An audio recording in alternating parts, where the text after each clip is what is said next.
Lisa, চল আজকে আমরা একসঙ্গে টিফিন করি। হ্যাঁ, তোদের সাথে টিফিন খাবো? কি এনেছিস টিফিনে তুই? হ্যাঁ, কি এনেছি দাঁড়া দেখে বলছি।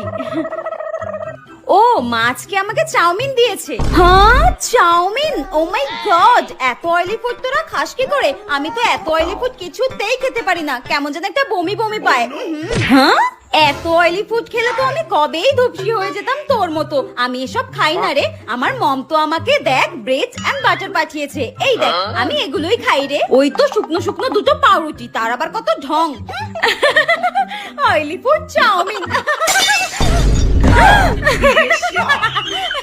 ঠিক হয়েছে, ঠিক হয়েছে। হ্যাঁ, পড়ে গেল আমার সব টিফিন গুলো। এবার আমি টিফিনে খাবো কি? বেকার বেকার ওই শুকনো শুকনো পাউরুটি গুলোর জন্য আমার চাউমিনটা মিস করে গেলি রে। আমার ব্রেড বাটারও গেল, চাউমিনও গেল।